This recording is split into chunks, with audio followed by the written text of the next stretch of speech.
Salut tout le monde. Aujourd'hui on va parler d'une histoire incroyable, celle de N'Golo Kanté. Né le 29 mars 1991 à Paris, l'enfance de N'Golo Kanté est le prologue d'une histoire extraordinaire qui allait marquer le monde du football. Les parents de N'Golo Kanté ont émigré en France depuis le Mali, en 1980 pour chercher des pâturages plus verts qu'en France. Kanté est le premier des 5 enfants. Son père est mort quand il avait 11 ans. Dès son plus jeune âge, le sens des responsabilités lui est venu. Kanté a travaillé comme ramasseur de déchets, afin de subvenir aux besoins de la famille. Il parcourait des kilomètres dans la banlieue est de Paris, à la recherche de toutes sortes de déchets et métaux précieux à revendre.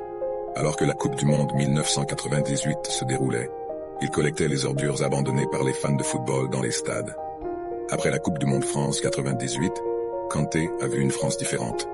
Il a vu un pays plein d'opportunités.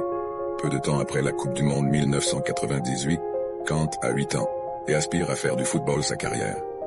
Il débute sa carrière chez J16-sur-Aisne, dans la banlieue ouest de Paris. Lors de son inscription au club, Kanté a été immédiatement identifié par ses coéquipiers, comme la jeune star la plus petite et la plus concentrée du club. Au début, sa petite taille et son apparence ont poussé beaucoup de ses coéquipiers à se demander d'où il venait et s'il pouvait durer longtemps sur le terrain. C'est l'humilité et le travail acharné appris dans sa jeunesse trouble qui ont aidé le milieu de terrain miniature à atteindre la grandeur précoce avec son club de jeunes. N'Golo Kanté a commencé à grandir après avoir passé environ 4 ans au club.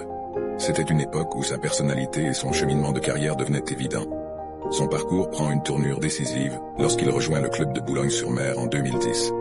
Cette étape marque le début d'une ascension fulgurante vers les sommets du football professionnel. Sa simplicité, son amour pour le jeu et son travail acharné l'ont conduit à Leicester City en 2015. Kanté a été le joyau caché derrière le triomphe improbable de Leicester en Premier League 2015-2016. Sa ténacité au milieu de terrain a conquis le cœur des fans du monde entier. Transféré à Chelsea en 2016, Kanté a continué à briller. 2 fois champion de la Premier League, il a été l'élément essentiel dans le milieu de terrain des Blues, remportant également la Ligue des Champions en 2021. Son impact ne se limite pas au club. En équipe nationale, Kanté a été un pilier lors de la victoire de la France à la Coupe du Monde 2018, ajoutant une étoile supplémentaire à son palmarès. Aujourd'hui, il joue à Etihad Club en Saudi Pro League et il touche un salaire de 23 millions annuels. C'est un bel exemple de détermination et de réussite malgré les obstacles de la vie. Abonne-toi à la chaîne pour découvrir d'autres histoires incroyables.